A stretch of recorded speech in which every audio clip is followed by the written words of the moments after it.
Hi കൂട്ടുകാരെ, Glory's ജെ4ലേക്ക് സ്വാഗതം. ഞാൻ ഗ്ലോറി. നമ്മുടെ ഓണമൊക്കെ അടുത്തു. നമുക്കെല്ലാവർക്കും ഭയങ്കര തിരക്കായിരിക്കും. പൂക്കളിടുന്നതായിട്ടും കറികൾ ഉണ്ടാക്കാനും സദ്യകൾക്ക് ഒരുക്കാനും ഉള്ള കാര്യങ്ങളൊക്കെ ഒരുക്കത്തിലായിരിക്കും. അപ്പോൾ ഇന്നിപ്പോൾ ഞാൻ സദ്യക്കുള്ള ഒരു കറി കാണിച്ചു തരാം. അതായത് മത്തങ്ങയും വൻപയറും കൂടെയുള്ള എരിശ്ശേരി ഉണ്ടാക്കാൻ പോവുകയാണേ. അപ്പോൾ എൻ്റെ വീഡിയോ ആദ്യമായിട്ടാണ് കാണുന്നതെങ്കിൽ സബ്സ്ക്രൈബ് ചെയ്യാനും ലൈക്ക് ചെയ്യാനും മറക്കരുത്. ഫേസ്ബുക്കിലാണ് കാണുന്നതെങ്കിൽ പേജ് ഫോളോ ചെയ്യാനും ഷെയർ ചെയ്യാനും കമൻറ്റ് ചെയ്യാനും മറക്കരുത് കേട്ടോ കൂട്ടുകാരെ. നമ്മുടെ വീഡിയോയിലേക്ക് കിടക്കാം. ഒരു കപ്പ് വൻപയർ ഞാൻ വെള്ളത്തിലിട്ട് കുതിർത്തി എടുത്ത് വെച്ചിട്ടുണ്ട്. അതിന് കഴുകി വാരി നമുക്ക് കുക്കറിലിട്ട് കൊടുക്കാം. കുക്കറിലിട്ട് നമുക്കത് വേവിക്കാം. അതിനകത്തേക്ക് കുറച്ച് ഉപ്പിട്ട് കൊടുക്കണം. ഒരു 1/4 ടീസ്പൂണ് മഞ്ഞൾ പൊടിയും ഇട്ട് കൊടുക്കണം. എന്നിട്ട് നമുക്ക് ഇതിനെ അടുപ്പത്ത് വയ്ക്കാം. അതിനോട് ഞാൻ ഒരു 300 ഗ്രാം മത്തങ്ങ എടുത്തിട്ടുണ്ട്. അതിന് നമുക്ക് ചെറുതായിട്ട് ഇതേപോലെ അരിഞ്ഞെടുക്കാം. ചെറിയ ക്യൂബായിട്ട് അരിഞ്ഞാൽ മതി. ഇത്തിരി വലിയ കഷ്ണങ്ങളാക്കണ്ട. നമുക്കിതിനെ വേവിച്ച് നമുക്കത് ഉടച്ചെടുക്കാനുള്ളതാണ്. അപ്പോൾ അതിന് നമുക്ക് ഒരു പാത്രത്തിലേക്ക് അത് കഴുകി വാരി നമുക്കത് വേവിക്കാനായിട്ട് ഒരു പാത്രത്തിലേക്ക് ഇട്ട് വയ്ക്കാം. അതിനകത്തേക്ക് നമുക്ക് ഒരു 1/4 ഗ്ലാസ് വെള്ളം ഒഴിച്ച് കൊടുക്കണം. അത് മത്തങ്ങ നമുക്ക് വേവേണ്ടതിനായിട്ടുള്ള ആവശ്യത്തിനായിട്ട്. അതിനോടൊപ്പം തന്നെ 2 പച്ചമുളക് ഇട്ട് കൊടുക്കണം. ഒരു 1/4 ടീസ്പൂണ് മഞ്ഞൾപ്പൊടി ഇട്ട് കൊടുക്കണം. 1/2 ടീസ്പൂണ് മുളക് പൊടി ഇട്ട് കൊടുക്കാം. ആവശ്യത്തിന് ഉപ്പ് ഇട്ട് കൊടുക്കാം. അതുപോലെ തന്നെ ഞാൻ 1 ടീസ്പൂണ് കുരുമുളക് പൊടിയും കൂടി ഇട്ട് കൊടുത്തിട്ട് വേവിക്കാൻ വയ്ക്കാം. അരപ്പിനായിട്ട് ഞാനിത് ഒരു മുറി തേങ്ങ, ഒരു ഫുൾ തേങ്ങ, ഒരു മീഡിയം സൈസ് തേങ്ങ എടുത്തിട്ടുണ്ട്. അതിൻ്റെ ഒരു 1/4 ഭാഗം മാത്രം ഞാൻ അരയ്ക്കാനായിട്ട് എടുക്കും. അരപ്പിനായിട്ട് നമ്മൾ ഒരു 1/4 ഭാഗം തേങ്ങയും പിന്നെ 2-3 കുഞ്ഞുള്ളിയും, പിന്നെ ഇത് വലിയ വെളുത്തുള്ളി ആയതുകൊണ്ട് ഞാൻ ഒരല്ലി മാത്രമേ എടുത്തിട്ടുള്ളൂ. ചെറുതാണെങ്കിൽ നിങ്ങൾക്ക് 2-3 ഇടാം കേട്ടോ. പിന്നെ അതിനായിട്ട് നമുക്ക് ആവശ്യത്തിനുള്ളത് നമ്മുടെ ചെറിയ ജീരകം അത് എടുത്തു വെച്ചിട്ടുണ്ട്. അപ്പോൾ ഇതെല്ലാം കൂടി നമുക്ക് അരച്ചെടുക്കാം. ഒത്തിരി പേസ്റ്റ് ആക്കണ്ട, എന്നാൽ തീരെ നമുക്ക് അറിയാതിരിക്കുകയും ചെയ്യരുത്.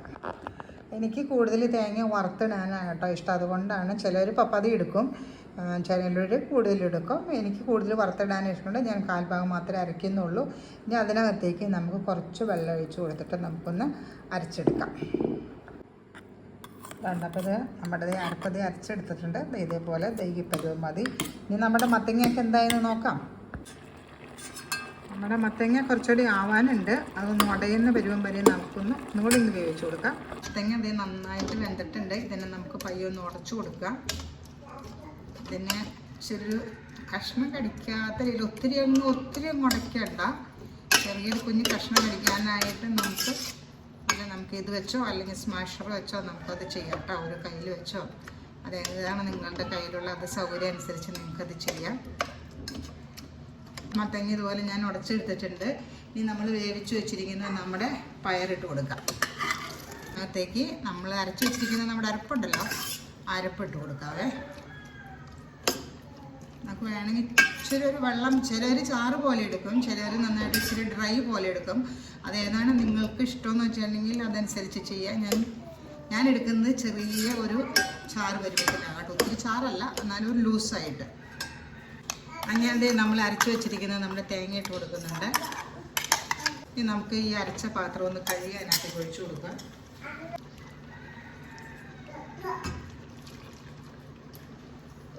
നമുക്കിതിനെ നമ്മുടെ ഈ അരപ്പ് ഒന്ന് തിളച്ച് പച്ച മണം മാറാൻ പരുവത്തിന് നമുക്കൊന്ന്, ഈ സമയത്ത് നമുക്ക് ഉപ്പ് നോക്കാം. ആവശ്യമുണ്ടെങ്കിൽ നമുക്ക് ഉപ്പിട്ട് കൊടുക്കാം.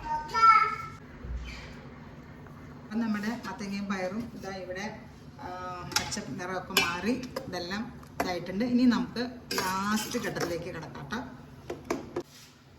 പാൻ വെച്ച് കൊടുത്തിട്ടുണ്ട്. ഇതിനകത്തേക്ക് ഞാൻ കുറച്ച് വെളിച്ചെണ്ണയാണ് ഒഴിച്ച് കൊടുക്കുന്നത്. 1.5 ടേബിൾ സ്പൂൺ വെളിച്ചെണ്ണ മതി. കാരണം നമ്മൾ തേങ്ങ വറക്കുമ്പോൾ നമുക്ക് അതിനകത്തുനിന്നും കൂടെ നമ്മുടെ ഓയിൽ ഇറങ്ങും. അപ്പോൾ പിന്നെ നമ്മുടെ ഒത്തിരി ഓയിലി ആവരുത് നമ്മുടെ എരിശ്ശേരി. അപ്പോൾ അതനുസരിച്ച് വേണം നമുക്ക് വെളിച്ചെണ്ണ ഒഴിച്ച് കൊടുക്കാനായിട്ട്. നമുക്കിതൊന്ന് ചൂടാകാൻ വയ്ക്കാം. അപ്പം നമ്മുടെ എണ്ണ ഇവിടെ ചൂടായി വന്നിട്ടുണ്ട്. നമുക്ക് 1/2 ടീസ്പൂൺ കടുക് ഇട്ട് കൊടുക്കാം. 2 വറ്റൽമുളക് 4 മുറിച്ചിട്ട് കൊടുക്കാം. കറിവേപ്പില ഇട്ട് കൊടുക്കാം. അതോടെ ഇട്ട് കൊടുക്കാം. തേങ്ങ നമുക്ക് നല്ലൊരു ഗോൾഡൻ ബ്രൗൺ ആവണം വരെ ഇളക്കി കൊടുക്കാൻ യാതൊരു കാരണവശാലും കരിയരുത്. അപ്പോൾ എൻ്റെ വീഡിയോ കണ്ടുകൊണ്ടിരിക്കുന്ന കൂട്ടുകാരെ, നിങ്ങളിത് ലൈക്ക് ചെയ്യാനും കമൻറ്റ് ചെയ്യാനും മറക്കരുത്. അത് ആദ്യമായിട്ടാണ് കാണുന്നതെങ്കിൽ അത് സബ്സ്ക്രൈബ് ചെയ്യുക. അതിൻ്റെ സൈഡിലുള്ള ബെൽ ബട്ടൺ പ്രസ് ചെയ്ത് കഴിഞ്ഞിടുന്നുണ്ടെങ്കിൽ ഞാൻ ഇടുന്ന എല്ലാ വീഡിയോസും നിങ്ങൾക്ക് കാണാൻ പറ്റും. അപ്പോൾ എല്ലാം സപ്പോർട്ട് ചെയ്തതിനും എല്ലാവർക്കും വളരെ നന്ദിയുണ്ട്. അപ്പം നമ്മുടെ തേങ്ങ എല്ലാം ഒരുമാതിരി ഒരു വറുത്ത് ബ്രൗൺ നിറം ആയിട്ടുണ്ട്. ഈ വറുത്തിടുന്നതിന് ഒരു പ്രത്യേക ടേസ്റ്റാണ് കേട്ടോ, അരച്ച് ചേർക്കുന്നതിനേക്കാളും കൂടുതൽ. അതാണ് നമ്മൾ കൂടുതൽ തേങ്ങ വറക്കാനായിട്ട് എടുക്കുന്നത്. അപ്പോൾ ഇനി നമുക്ക് നമ്മുടെ ഇത് റെഡി ആയിട്ടുണ്ട്. നമുക്ക് ഇനിയിപ്പോൾ എന്ത് ചെയ്യണം, നമ്മുടെ പയറിനകത്തേക്ക് ഇട്ട് കൊടുക്കാം.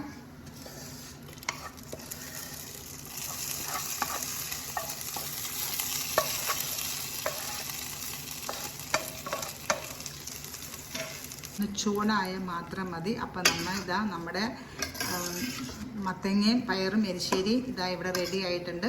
ഇതിപ്പോൾ ഇത്രയും ഇതല്ലേ ആയുള്ളൂ. ഇനി ഇതിരുന്നു കൊണ്ട് കുറച്ചുകൂടി ഇരുന്ന് കുറുകും. നമ്മുടെ ഈ തേങ്ങ അതിൻ്റെ വെള്ളം കൂടി വലിഞ്ഞ് വരുമ്പോഴത്തേനും അത് കുറുകും.